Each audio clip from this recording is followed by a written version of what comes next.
고린도후서 5장 8절부터 10절까지입니다. 우리가 담대하여 원하는 바는 차라리 몸을 떠나 주와 함께 있는 그것이라. 그런즉 우리는 몸으로 있든지 떠나든지 주를 기쁘시게 하는 자가 되기를 힘쓰노라. 이는 우리가 다 반드시 그리스도의 심판대 앞에 나타나게 되어 각각 선악간에 그 몸으로 행한 것을 따라 받으려 함이라.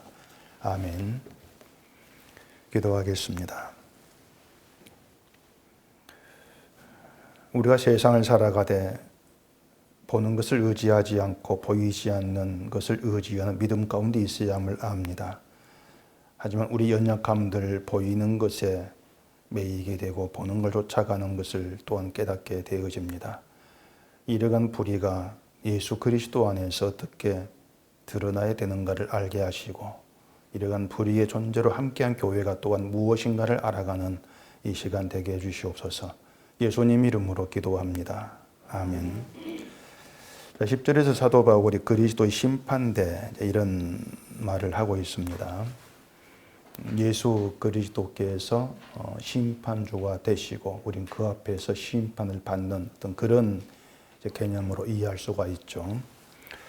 우리는 심판이라고 하면은 이제 인간의 그 행함을 선하고 악한 것으로 이제 따지고 또 판별을 해서 선한 행위에 대해서는 상을 주고 악한 행위에 대해서는 벌을 준다. 이게 심판. 우리는 그렇게 이해를 하고 있습니다. 아마 이것이 기독교에 흘러내려오는 전통적인 그 심판에 대한 이해라고도 할 수가 있을 겁니다.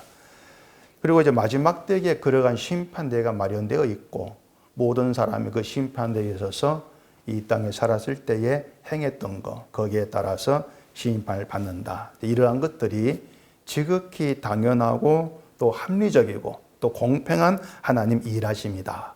이렇게들 이제 받아들이죠. 그게 기독교의 그 이제 시각인 겁니다.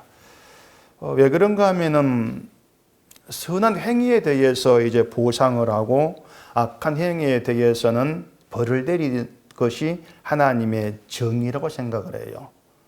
사실 그 세상 이한 정의가 그런 거지 않습니까? 착한 것은 상을 주고 악한 건 벌을 내리고 이게 정의 구현, 사회 실현 이렇게들 알고 있지 않습니까? 그렇기 때문에 나중에 어떤 하늘나라에 가서 그런 심판이 만약에 없다고 한다면은 기독교인들이 어떤 의문을 이제 가지겠습니까? 이 땅에 살았을 때의 선한 행위에 대한 보상, 또 악한 행위에 대한 심판, 이것이 나중 하늘에 가서 없다면은 그러면은 믿는 신자가 어떻게 선하게 살려고 할 이유가 있느냐? 그럴 필요 없지 않느냐? 또 악한 행위에 심판이 없다면은 어떤 죄에 대한 두려움이 없이 마음 놓고 악한 행동을 하면서 살려고 하지 않겠느냐? 또 그렇게 살아도 되지 않겠는가? 이런 생각들을 기독교인들이 하게 되는 겁니다. 그런 생각도 보면은 사실 그 지극히 합리적인 의문이라고 할 수가 있는 거예요. 만약에 국가에 이제 법이란 게 없으면 어떻게 되겠습니까? 나라가 난장판이 되거든요. 죄에 대한 처벌은 법에 의해서 이제 이루어집니다. 그런데 법이 없다? 법이 없으면 어떤 악한 행동도 죄로 규정을 하고 거기에 대한 심판을 할 수가 없는 겁니다. 그렇게 법이 없고 죄에 대한 심판을 하지를 아니한다면 이제 사람들은 마음대로 자기를 위해서 내 유익을 따라서 하고 싶은 대로 행동을 하면 살 거다. 이건 지극히 당연한 결과가 되는 겁니다. 그렇기 때문에 어떤 국가를 유지하기 위해서 질서를 위해서 이렇게 하면 안 된다. 법이 있는 것이고 그러한 법과 기준에 의해서 마지막 때에 이제 그리스도의 심판대에서 선악간에 몸으로 한 것을 받는다. 이런 이제 개념으로 심판을 이해를 하는 거예요. 세상도 법으로 유지가 되고 법에 따라 심판을 받는데 하늘나라도 그렇지 않겠는가? 그게 정당하다. 이런 생각들을 이제 갖게 되어진단 말입니다. 그리고 이 선악을 판별하는 기준으로 삼는 법을 대개가 십계명, 그리고 소위 또 이제 사도가 이렇게 해라 명령, 이런 것을 기준으로 삼게 되는 거죠. 사랑해라, 용서하라 이런 내용들을 사도가 명령한 선의 행위, 믿는 자 행위 이렇게 생각하기 때문에 그런 걸 기준해 가지고 얼마큼 사랑했어, 얼마큼 용서했어, 난 미워했냐 이런 걸 따져 가지고 상 받고 벌 받고 이렇게 이제 생각에 갇힌단 말입니다. 그래서 이제 뭐 그리스도의 심판대라고 하는 것도 그래요. 어떻게 상상하냐면은 예수님이 행위책을 펼쳐놓고 우리가 어떻게 살았는가를 하나 따져가지고 거기 합당한 어떤 결과, 심판을 내린다. 이렇게들 생각을 한단 말입니다. 제가 지금까지 말씀드린 심판대에 대한 이러한 내용은 바울이 말하고 있는 그리스도의 심판대와 아무 상관이 없는 거예요. 전혀 다른 거예요. 그냥 인간이 상상해서 만들어낸 심판의 장면 이렇게 보시면 되는 겁니다. 신과 함께라는 영화에서 나온 것처럼 저승의 심판대 그것과 전혀 다르지가 않는 겁니다. 만약에 사도 바울이 그리스도의 심판대라는 말을 한 이유가 이처럼 행위에 대한 심판이 있다는 것을 가르치기 위한 것이라면, 그런 이유로 심판대라는 얘기를 지금 하고 있는 것이라면은 고린도 교회가 바울의 사도직을 비난하고 있는 것이 악한 행동이기 때문에 그들의 경고하는 그런 차원이 되어버린다는 얘기입니다. 왜 사도를 비난하느냐? 왜 형제를 비난하느냐? 이건 악한 행위냐? 그 악한 행위는 마지막 때에 심판대에 다 드러나게 되니까, 또 그에 따라 벌을 받게 되니까 그런 행동하지 마. 이런 의도로 심판대의 말을 하고 있는 것으로 우리는 그렇게 해석될 수밖에 없는 거예요. 근데 만약 그런 의도로 바울이 심판대의 말을 하고 있는 것이라면 바울은 지금 복음과 거리가 먼 사도로 전락될 수밖에 없는 것입니다. 왜? 그건 복음이 아니거든요. 인간의 행동에 대한 선악 분별과 심판은요, 예수 그리스도 안에서는 없는 겁니다. 놀라운 말인데, 인간 행동에 대한 선악 분별, 심판, 이건 예수 그리스도 안에는 없다. 자, 일단 복음은요, 예수의 피로 죄가 용서된 구원을 얘기합니다. 그게 복음이에요. 그러니까 예수의 피로 죄가 용서된 구원, 이 복음, 이것이 예수 그리스도 안에서는 행동에 대한 선악 분별과 그에 따른 상선불악, 심판이 없다, 이런 근거가 되는 겁니다. 여기에 대해서 바울은 로마서 8장 1절에서 분명히 말하기를 예수 그리스도 안에 있는 자에게는 결코 뭐가 없다 그랬습니까? 정죄함이 없다, 이런 말을 남겼단 말이에요. 정죄가 없다. 근데 사람들이 이제 그러한 말을 좀 뭔가 좀 불안한 마음으로 이제 듣게 되는 겁니다. 왜 자꾸 불안한 마음으로 그런 말 듣게 되는가 하면은, 앞에서 말씀드린 것처럼, 자, 그러면 사람이 자기 마음대로 죄를 범하고 살아가도 됩니까?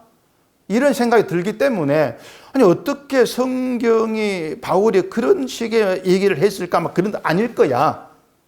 이런 생각하는 거예요. 그래서 나오는 발상이 뭔가 하면은, 예수의 피가 우리의 죄를 용서하긴 했지만은, 우리 죄의 전부를 용서한 것은 아니다. 일부를 용서했다. 이런 발상을 하는 겁니다. 그래서 죄를 원죄와 자범죄로 나누는 거예요. 그래서 예수님으로부터 용서받는 원죄고, 자범죄는 믿은 후에 우리가 살아감 지은 죄, 그 죄에 대한 책임 우리가 져야 돼. 이런 논리를 이제 펴는 것이죠. 이걸 또 어떤 사람은 또 예수 믿기 전과 믿은 후의 죄로 또 구분해 얘기를 해요. 무슨 말인가 하면은, 예수 믿기 전에 지은 죄는 모르고 지은 죄니까 예수의 피로 용서를 받지만은, 믿은 후에 범한 죄는 믿은 후니까 인간이 책임져야 될 문제다, 이렇게 얘기를 하는 것이죠. 그래서 믿은 후의 죄에 대해서는 심판을 받는다, 또 이런 말을 한단 말입니다.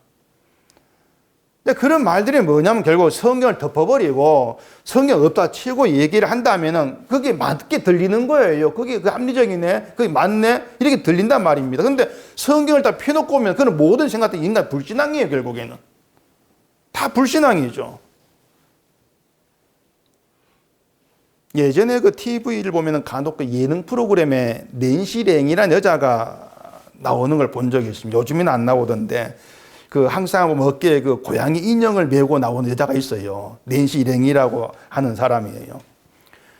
근데 제가 얼마 전에 그 유튜브에서 이 여자가 진행하는 그 신학 토론 영상이 있는 것을 우연히 제가 봤습니다. 제목이 낸시 일행의 신학 펀치 이렇게 되어 있습니다. 그 영상 제목이. 그 토론에 이제 등장하는 그 이제 토론자 패널이 일반 기독교인이 아니라 신학 교수예요. 교수가 둘이 나와가지고 토론하는 겁니다. 영상이 꽤 아주 몇십 개 많이 있던데 그 중에 제목이 뭐로 되어 있냐면은 구원은 행함으로 받나요? 은혜로 받나요? 이 제목이 있어가지고 제가 봤습니다. 토론자로 등장한 사람이 한 사람은 장로의 신학대학 신약학 교수고 또 한 사람은 숭실대 기도학과 교수예요. 기도학과. 둘 다 교수니까 신학 박사일 것이고 전공이 또 바울신학이라고 합니다. 둘 다 전공이. 이 둘이 이제 행위와 은혜를 놓고 토론하는데 그 장로의 신학 교수는 은혜의 중요성을 얘기합니다. 숭실대 신학 교수는 행위의 중요성을 얘기를 해요. 서로 다른 입장이죠. 그래서 제가 이 두 사람 무슨 말 하나 싶어가지고 이제 한 36분쯤 됐는데 들어봤는데 이건 뭐 신학 교수 뭐 저 따위인가 싶었습니다. 뭐 저 따위가 신학 교수가 차라리 우리 은속교 교수한테 세우지. 행위의 중요성을 말하는 교수는 성경에 있는 행위에 대한 구절을 다 끌어와 가지고 이제 막 나열을 합니다. 다 끌어오는 거예요. 다만 하늘에 계신 내 아버지 뜻대로 행하는 자가 들어가리라. 이런 구절 있지 않습니까? 사람의 행함으로 의롭다시를 받는다. 믿음으로 아니다. 이런 야고보의 구절. 이런 구절을 다 이제 끄집어 들어와 가지고 봐라. 행위가 중요해. 행위가 있어야 구원받아. 이 논리를 이제 펴는 겁니다. 또 반대로 이제 은혜를 주장하는 교수는 예수님 십자가에서 우리가 받아야 될 죄의 형벌을 다 받으셨기 때문에 우리가 받을 죄 형벌은 없다. 기본적인 얘기를 하고 있죠. 그래서 심판대 섰을 때 형벌 받을 걸 두려워하지 않아도 된다. 이런 말을 해요. 말은 맞아요. 말은 맞는데. 그렇게 말하니까 사회자가 낸시 랭이라는 여자가 어떻게 하냐면은 그러면 예수님이 죄 용서했고 구원받았으니까 바르게 살려고 할 필요 없이 막 죄 짓고 살아도 됩니까? 이렇게 묻는 겁니다. 여자가. 이것도 뭐 늘 나오는 이제 질문이에요. 그러니까 교수가 하는 말이 죄 용서 받았으니까 막 살아도 되긴 하는데 그건 하나님이 기뻐하는 게 아니다. 그래서 안 돼. 이렇게 말하는 겁니다. 되는데 안 된다는 거예요. 이게 무슨 말이겠습니까? 되는데 안 돼. 말이 안 되는 얘기죠. 결국 그 신학, 그 행위, 은혜를 말하는 신학 교수가 하는 말도 뭐냐면은 은혜로 구원받긴 받았는데 하나님이 기뻐하는 행동, 그 삶과 하나님이 기뻐하지 않은 행동, 그 삶이 따로 있다는 것입니다. 그 주장이 돼버리는 거예요. 하나님이 기뻐하는 행동이 있고 기뻐하지 않은 행동이 있으니까 막 살아도 되긴 한데 기뻐하지 않은 행동 하지 말자. 이런 얘기가 되는 것이죠. 결국 이게 뭐냐면은 은혜로 출발된 것 같은데 행위로 돌아가는 거예요. 똑같이.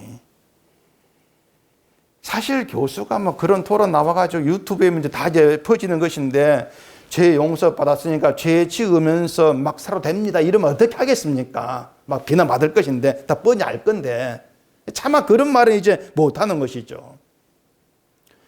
또 이제 행위를 말하는 교수는 어떤 말을 하는가 하면은 구약 때부터 이어오는 하나님에 대한 기본 전제가 있는데 그 기본 전제가 하나님은 각 사람에게 행한 대로 갚는다. 이 기본 전제를 이렇게 얘기를 합니다. 이건 로마서 2장 있는 내용이에요. 행한 대로 갚는다. 그리고 바울의 복음은 십자가 대속뿐만이 아니고 행한 대로 갚아주신다고 하는 하나님의 원리가 포함된 복음이다. 행위가 들어있는 복음이다. 이렇게 얘기를 합니다. 그러면서 또 하는 말이 예수님의 십자가 대속은 전체 구원이 아니고 한 측면, 한 부분이다. 이렇게 얘기를 해요.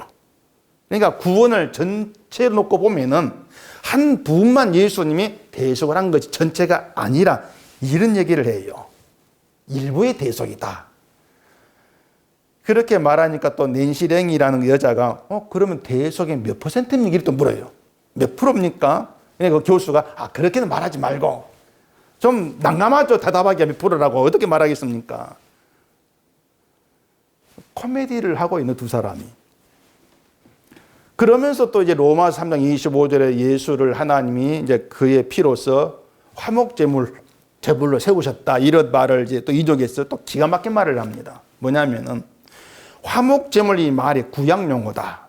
구약 제사를 가리키는 그런 용어라고 하면서 구약 제사가 이미 지은 죄를 해결하기 위한 제사이기 때문에 십자가는 이미 지은 죄에 대한 대속이다.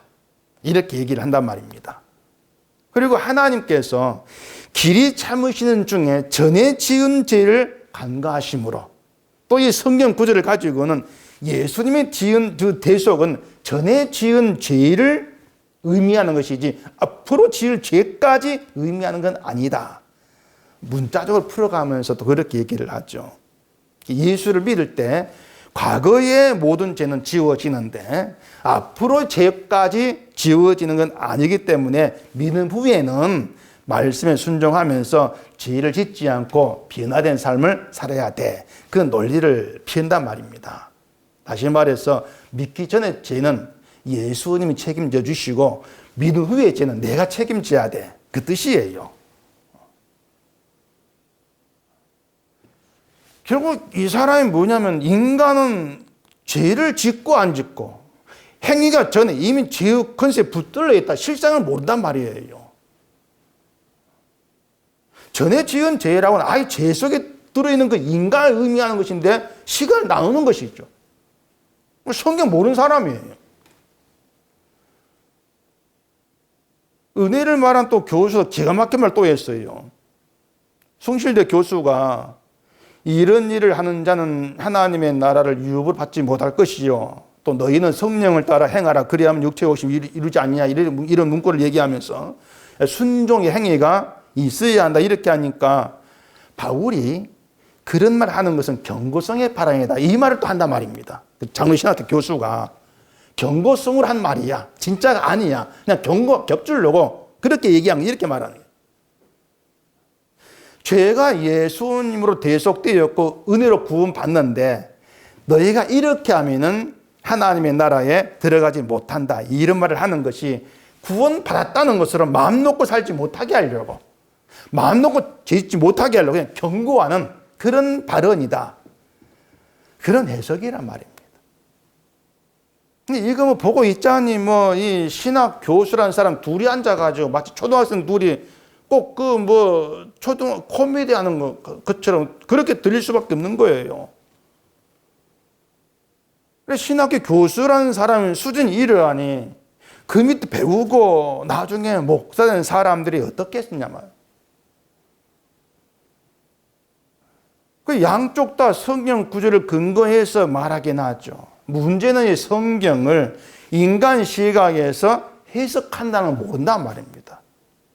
자꾸 인간 시각 해석하기 때문에 은혜가 언급된 구절을 가지고도 봐라. 은혜를 구원받는다. 이렇게 얘기하고 행위가 언급된 구절을 가지고 봐라. 행위로 구원받아. 이렇게 얘기가 자꾸 나와지게 되는 거예요.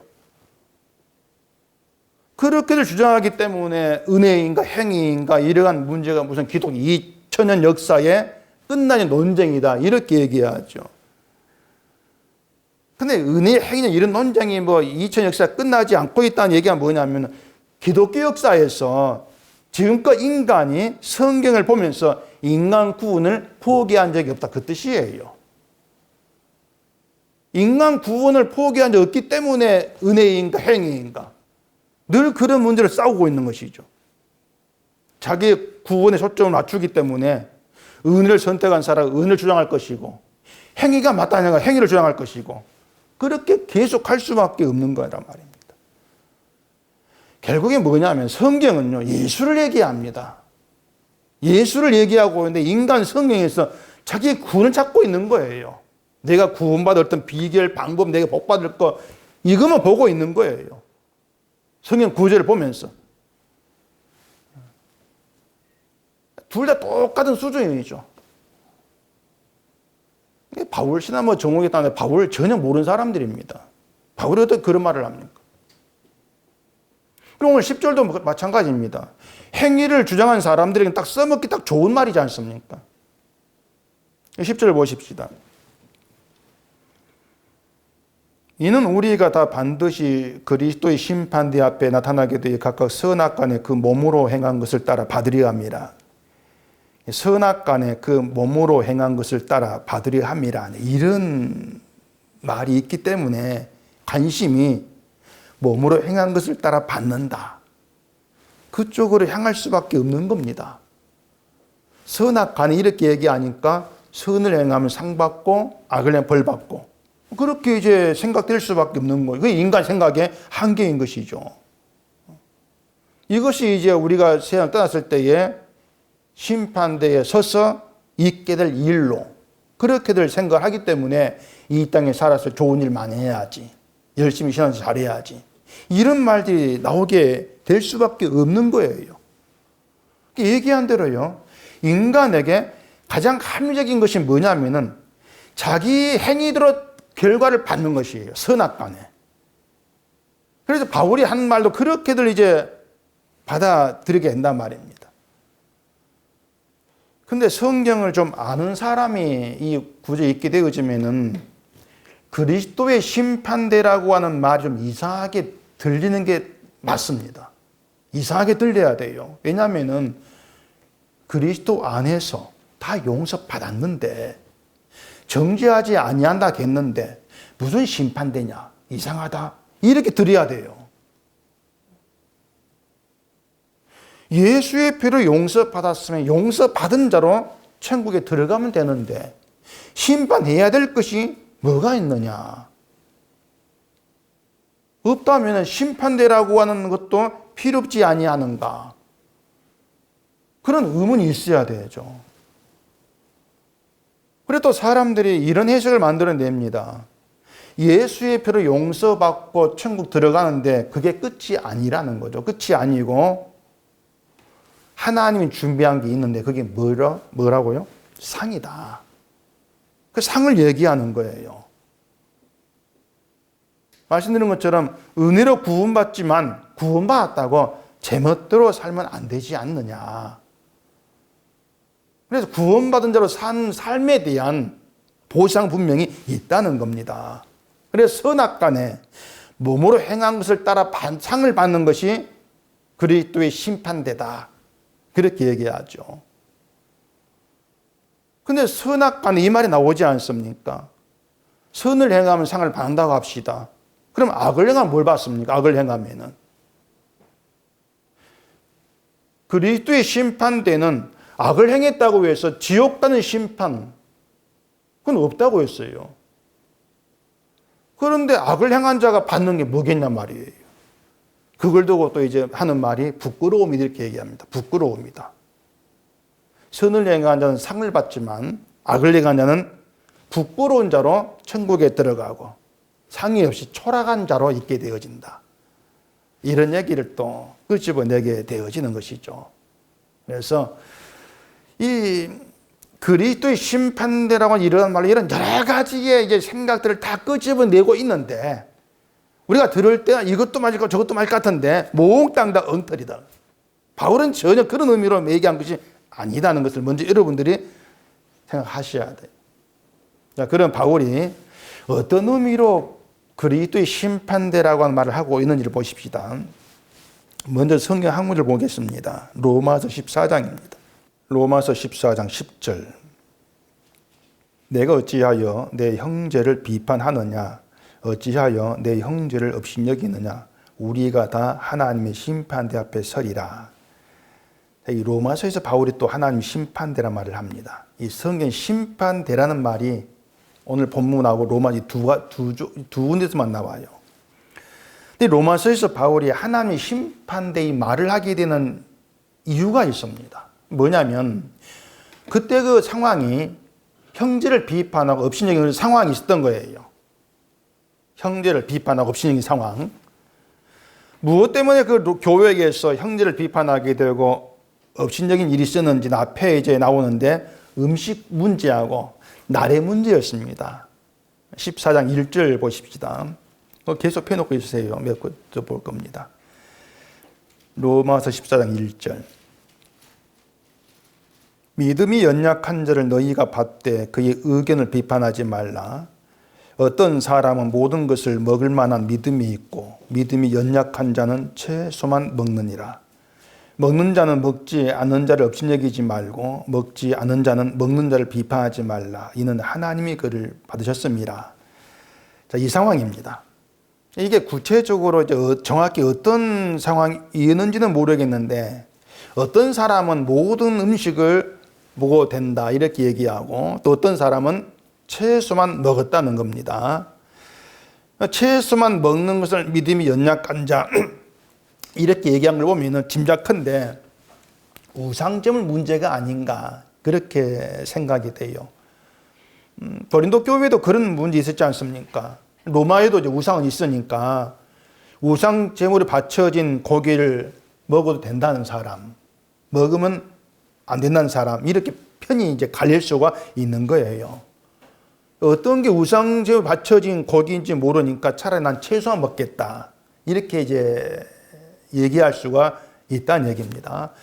어쨌든 그런 음식 먹는 문제로 다툼이 있었던 겁니다. 이게 하나고 또 하나는 날의 문제입니다. 뒤에 그 14장 5절 보십시다. 어떤 사람은 이 날을 저 날보다 낮게 여기고 어떤 사람은 모든 날을 같게 여기나니 각각 자기 마음으로 확정할지니라. 나를 중히 여기는 자도 주를 위하여 중히 여기고 먹는 자도 주를 위하여 먹으니 이는 하나님께 감사함이요 먹지 않는 자도 주를 위하여 먹지 아니하며 하나님께 감사하느니라. 이게 지금으로 오면 주일성수 문제겠죠. 이 주일성수도 주일을 한 날을 거룩하다고 한 사람 있고 아니다. 모든 날이 거룩하다. 이렇게 사람들이 있습니다. 이 둘이 항상 서로 부딪히죠. 어떤 사람들은 구약의 안식일이 예수께서 부활하신 주일로 바뀌어서 이렇게 하면서 주일이 거룩한 날이야. 잘 지켜야 돼. 이런 거 뭐 한국교회 거의가 다 이제 그렇게 얘기하고 있지 않습니까? 또 밤에 어떤 사람들은 아니야 안식일은 폐지되었어. 끝났어. 그러면서 예수 안에서는 모든 날이 거룩해. 주일은 없어. 주일은 지킨다고 너는 잘못된 거야. 비난하고 이런 게 있었단 말입니다. 자, 이렇게 이제 성경을 두고 서로 해석을 하고 받아들이는 게 달라서 이제 부딪힌단 말이에요. 이게 이제 바울 그때만 있었던 것이 아니고 인간 역사에서 계속 드러나는 문제들인 겁니다. 뭐 이건 우리 은속교회도 이제 예외는 아니겠죠. 항상 어떤 성경의 의견이 달라가지고 부딪히고 다투고 이런 게 있지 않습니까? 결국 이런 문제 골자가 뭐냐면요. 이것이 맞다, 아니다, 저것이 맞다. 그 싸움이에요. 그리고 한 발 더 들어간 본질이 뭐냐면 내가 맞아, 그것이 내가 맞아. 내가 말한 게 맞아. 내가 알고 있는 게 내가 맞다는 거예요.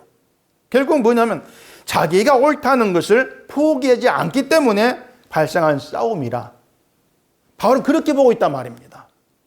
누가 맞는 말을 하냐? 이게 바울 관심이 아니에요. 어떤 말이 맞든지 상관없이 서로 다툰다. 이건 결국 네가 옳다는 것을 주장하려고 너의 옳음을 내세우려고 하지 않느냐. 그걸 다툼의 어떤 그 본질로 이렇게 바울은 보고 있다는 얘기입니다. 그 얘기를 바울이 끄집어내고 있다면 그걸 건들고 있는 거예요. 지금 고린도교 상황도 다르지가 않습니다. 우상제물 문제, 뭐 결혼 문제, 은사 문제 이런 것들로 다툼이 있었고 바울의 사도직에 대해서까지 막 의심이라고 비난하고 문제 이런 모든 것도 네가 옳다는 내가 옳다는 거 자기 옳음 가운데에서 나와지는 모습들로 드리라고 하는 거예요. 그래 교회가 이런 문제가 있을 때에 가장 빨리 그 문제를 잠재울 수 있는 방법이 뭐냐면은 교회에 이제 지도자라고 하는 그 사람의 판결을 내려버리는 겁니다. 사도가 나서가지고 하나님 앞에서 부정한 음식은 없어. 우상 아무것도 아닌데 그가 바쳐진 음식이라 부정이 있는 거 아니야. 그걸 먹지 못한 믿음이 약한 것이야. 이렇게 이제 판결을 내려버리면은 그건 간단히 문제 해결될 수가 있는 거예요. 주일도 예수 안에서는 한 날만 거룩한 게 아니다. 모든 날이 거룩한 날이다. 그 말이 맞으니까 그렇게 답을 내리면 되지 않겠습니까? 그러면은 내가 말했던 게 잘못되었던 것이구나 하면서 자기 참 고치고 뭐 해결되고 이제 이렇게 우리는 상상할 수가 있는 거예요. 근데 그런 식으로 문제 해결되지를 않습니다. 인간 잘 모르는 것이죠. 여러분 생각해 보세요. 내가 옳다고 생각하는 것을 다른 사람 말 한마디로 쉽게 내가 틀렸구나 인정받을 것 같습니까? 안 그렇습니다. 목사가 이건 틀린 것입니다 이렇게 말해줘도 목사니까 앞에서 반대를 못해 이렇게 할 뿐이지 속으로 아니 내가 맞는데 고집해요. 고집하면서 또 찾아보는 거죠. 인터넷 찾아보고 내 말에 맞는 말 한 사람 말은 내가 맞잖아. 목사가 틀렸네. 이렇게 나올 수밖에 없는 거예요. 이게 인간 본성이에요. 끝까지 자기 옳음을 포기하지를 않으려고 한단 말입니다. 그러니까 뭐냐, 우리는 그러면서 교회를 다니고 있는 거예요. 우리는 그러면서. 우리는 그렇게 서로 만나고 그렇게 다투면서 교회라고 모이고 있단 말입니다. 어느 한쪽이 옳다 이렇게 하게 되어지면은요, 결국 교회는 잘한 사람과 못한 사람, 옳은 사람과 틀린 사람으로 나뉠 수밖에 없는 거예요. 근데 그게 교회가 아니라는 게 바울의 시각이란 말입니다. 그게 교회가 아니다. 그래, 여기서 우리가 잘 생각해야 될 것이 있습니다. 뭐냐면은 교회의 본질이 뭔가를 좀 잘 찾아가셔야 돼요. 교인들이 모여가지고 뭐 우상제물 얘기하고 주일 문제 얘기할 수가 있습니다. 성경 아는 지식 끄집어내면서 우상에 바쳐졌다 해가지고 음식이 더러워지는 건 아니야. 모든 날이 거룩해. 맞는 말 할 수가 있는 것이죠. 또 그 성경 지식보다도 옛날 전통을 고집하면서 아니야. 한 날이 거룩해, 주일이 거룩해. 이렇게 또 얘기할 사람이 있을 수 있는 거예요. 둘 다 자기 지식이죠. 전통이 알고 있는 내용이죠. 그런데 어느 쪽이 맞든지 간에 그 지식이라고 하는 것이 내가 알고 있는 게 옳아, 나를 증거하는 그런 방향으로 나아가면 안 된다는 겁니다. 바울이 얘기하고 있는 것이 뭐냐면은 모든 주의 영광을 얘기하고 있는 거예요. 주의 영광을 위해서, 주를 위해서 그 얘기를 하고 있는 거예요. 그렇기 때문에 얘기하다가 넌 성경도 몰라, 넌 믿음도 없어, 복음도 몰라, 이런 비판이 나오게 되죠. 그런 고린도 교회에, 그런 우리에게 바울은 심판대, 이 말을 지금 하고 있단 말입니다. 심판대. 다시 말하지만 신자는 서로 지체인데 다투지 마. 지체끼리 비판하지 마. 비판하면 심판대 벌 받아. 이런 취지로 그 심판대 말을 하고 있는 게 아니에요. 그건 윤리죠. 비판과 비판하는 건 나쁜 거야. 윤리죠. 로마서 14장 한번 보십시다. 로마서 14장 11절입니다. 기록되었으되 주께서 이르시되 내가 살았노니 모든 무릎이 내게 꿇을 것이요 모든 혀가 하나님께 자백하리라 하였느니라. 이름으로 우리 각 사람이 자기 일을 하나님께 직고하리라. 자, 우리 각 사람이 자기 일을 하나님께 직고한다. 자기 일을 자기가 직접 하나님께 고하는 거예요. 아뢰는 거죠. 자, 그러면은 우리가 하나님이 심판대에서 나의 일을 이제 고한다고 합시다. 고한다고 했을 때 하나님, 저는요 우상제물이 아무것도 아니라고 알고 먹을 수가 있는 사람입니다. 근데 저 사람은요 이 음식이 부정하다고 먹지를 못합니다. 제가 잘했죠? 제가 더 낫죠? 이렇게 직고할 수 있냐 말이에요. 그렇게 내가 옳다는 내 일을 직고했다 했을 때 하나님이 너 그래 잘했어, 네가 맞아, 이렇게 하시겠습니까? 하나님이. 뭔가 하면은 우리는 내가 알고 있는 지식이 옳고 말이 옳다고 생각하면은 내 신앙도 옳아, 내 행동이 옳으면 나도 옳아, 내 믿음이 좋아, 늘 그렇게 생각을 하는데 그게 죄라고 하는 겁니다. 어떤 죄냐면은 자기가 정당하다 생각하는 거예요. 내가 옳다. 그게 죄가 된다는 거예요. 그게 죄라고 하는 거예요. 내가 옳다는 게. 그래서 우리가 하나님이 누구신가, 예수님이 어떤 분인가 십자가를 알게 되어지면은 하나님께 내 일을 직구한다고 했을 때에 내가 정당하다고 생각하고 말하지는 못합니다. 이게 나의 옳은 일입니다. 옳은 일이라고 내놓지를 못해요. 직구한다고 했을 때에 하나님을 안다면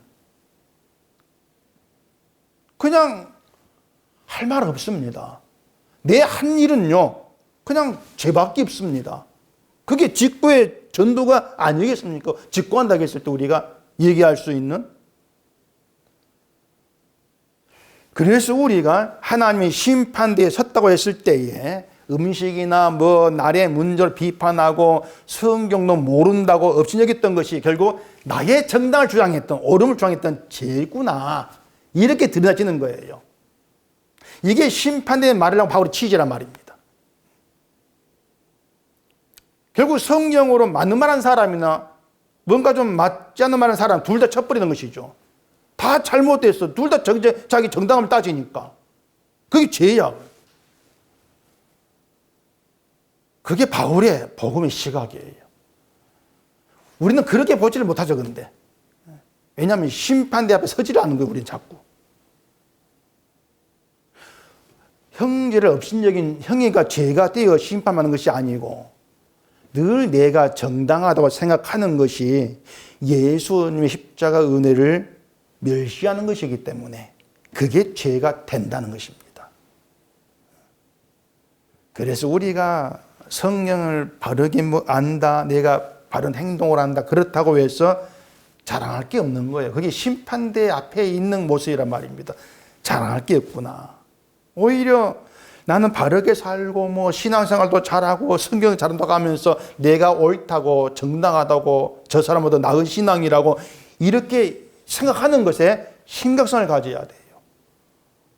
이게 나의 심각함이다. 왜 나를 정당 생각하니까. 그 생각이 있어야 돼요. 그게 정말 어떤 깨어있는 뭔가 십자가를 바라보고 있는 신자됨의 시각이다. 이렇게 얘기할 수가 있다는 얘기입니다.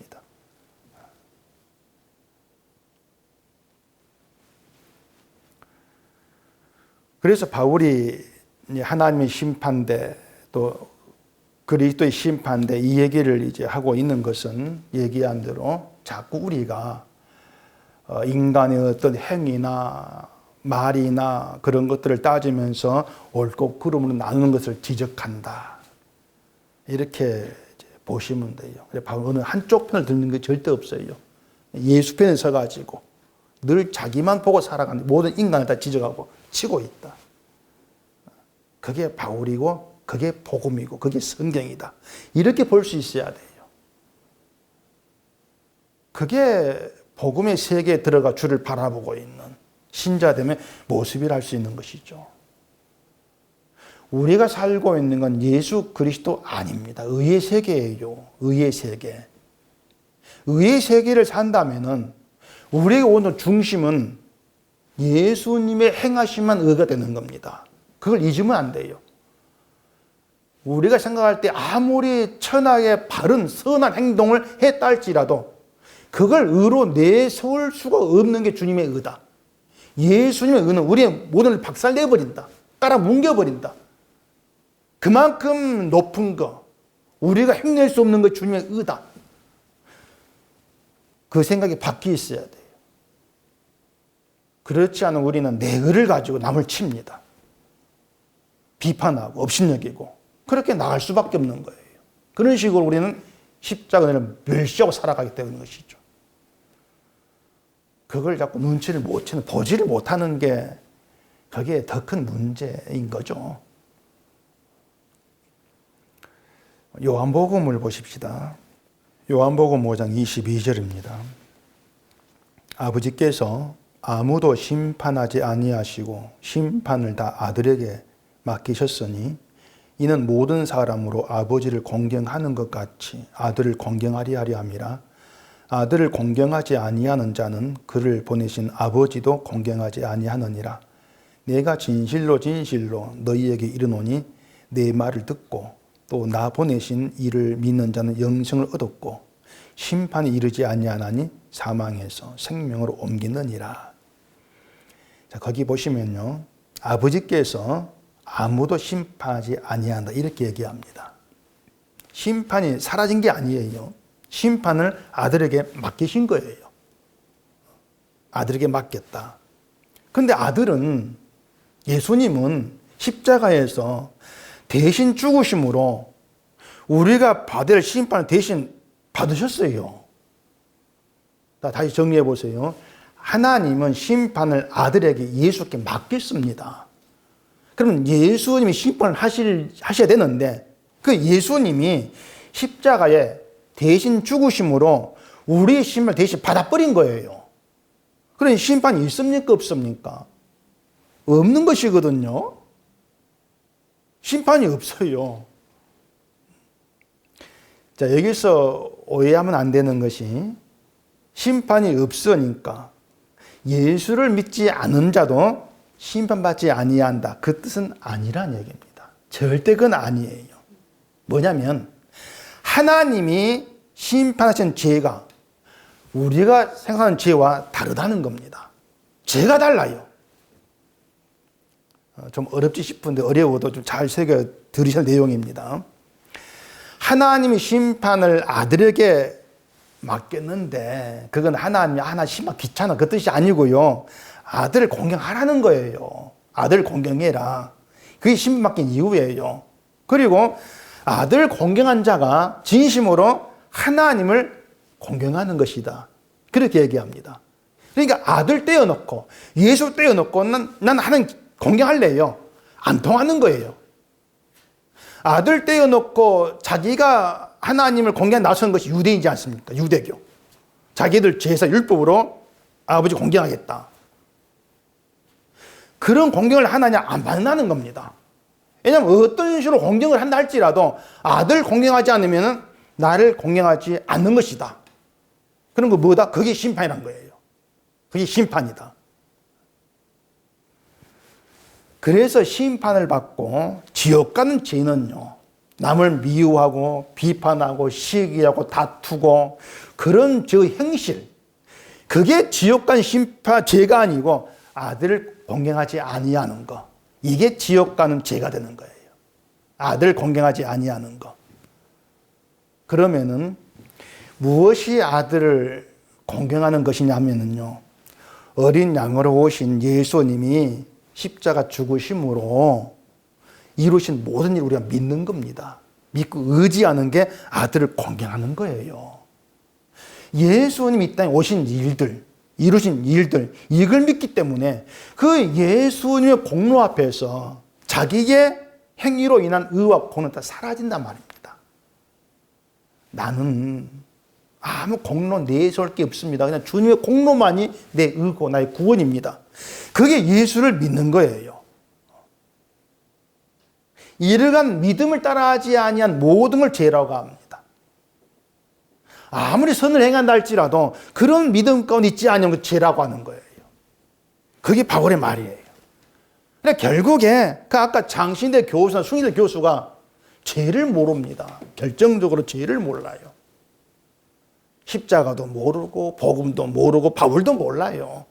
그러니까 은혜인가 행위인가 서로 자기가 맞다고 우기고 있는 거죠. 서로 이겨보겠다는 것인데 그 누가 이길 수 있겠습니까? 서로 자기에 맞는 성인 구조 끄집어내가지고 봐라 이게 있잖아 이렇게 나오는데 그냥 평행해서 계속 가는 거예요. 끝까지. 이들의 죄는 뭐다? 아들을 공경하지 않는 것이다. 그게 죄죠. 그게 지옥 가는 죄예요.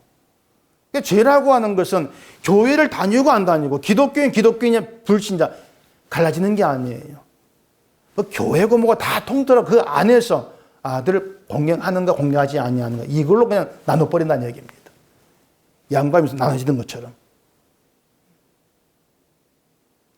그래서 성령이 오셔서요, 우리에게 모든 죄가 드러나게 하신 이유가 뭐냐, 우리를 아들을 공경하는 그런 신자로 만들어내기 위해 죄를 끄집어내는 거예요.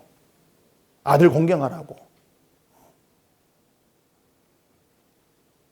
그게 성령을 보내신 하나님의 뜻이고 마음이라는 겁니다. 그래서 하나님의 뜻대로 행한다고 하는 것은 뭐 세상에서 좋은 일 많이 하는 것이 아니고요. 아들 믿는 거예요. 그게 아버지 뜻대로 행하는 거예요. 아들 믿는 거. 근데 행함을 자꾸 인간 기준에서 들여다보니까는 뭐 바른 삶을 살아야 되고 좋은 일 해야 되고 이렇게 끄집어내지 않습니까? 성경에는 그런 복음은 전혀 없습니다. 이런 것들이 우리에게 뭔가 살아있지 아니하고 정리가 되어 있지 아니하면 우리도 결국은 뭔가 맞다고 생각되는 것 같은데 늘 죄 속에서 나를 보지 못하는 그런 결과만 초래할 뿐이라고 하는 것을 우리가 깊이 좀 심각성을 가지고 생각하셔야 돼요.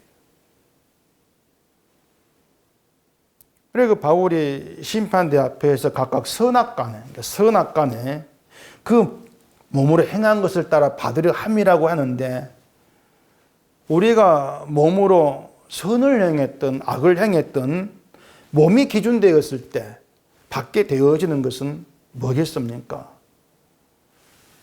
우리 몸을 기준했을 때 우리가 받을 것은 사망밖에 없어요. 사망.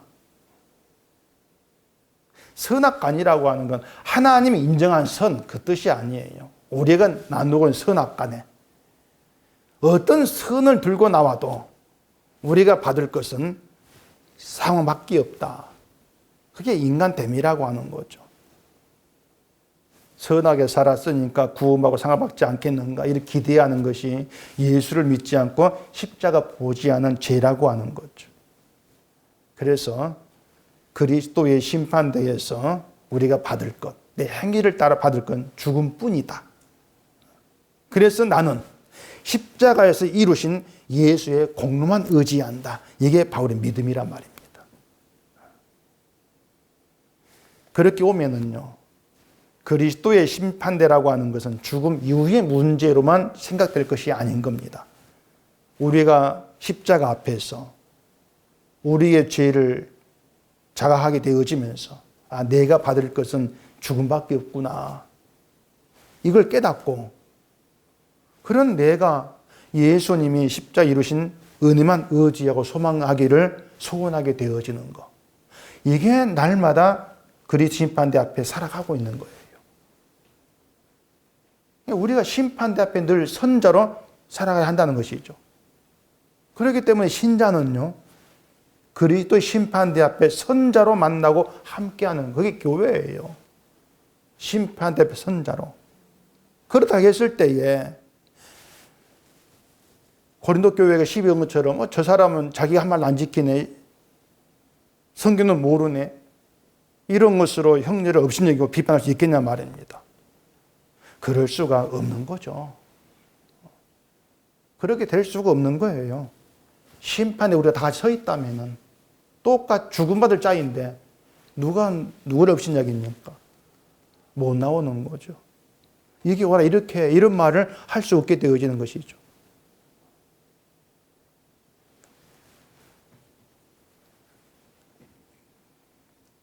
오늘 본문 8절 보십시다.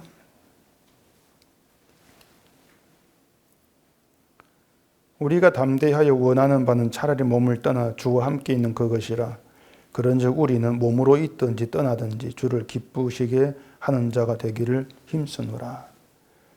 바울이 이 말을 하고 있는 의도는 나는 교회에 인정받고 대접받는 그런 사도 노릇 관심 없다는 거예요. 난 너희들 인정받고 대접받는 건 아무 관심 없다.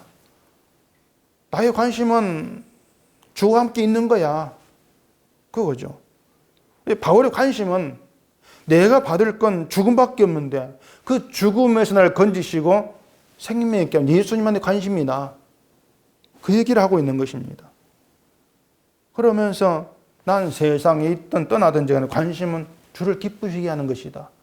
내 기쁨이 아니고 주를 기쁘게 하는 거다. 주를 기쁘시게 하는 자로 내가 사용되는 게 기쁨이야. 그게 바울의 믿음이었다는 겁니다. 그렇게 바울 자신이 하나님께 사용되고 있다는 것, 주의 기쁨을 위해서. 그게 바울의 생각이었던 것이죠. 그러니까 우리가 예수를 믿는다 했을 때에 우리 속에 자리해야 될 소원이라고 하는 것은 우리가 바울을 보면서 이런 바울의 믿음으로 이끌려가는 거. 그게 늘 우리의 소원으로 좀 남아야 돼요. 우리가 바울을 알면 알게 될수록 내 믿음은 내가 믿는다고 하는 것은 이건 정말 아무것도 아니구나.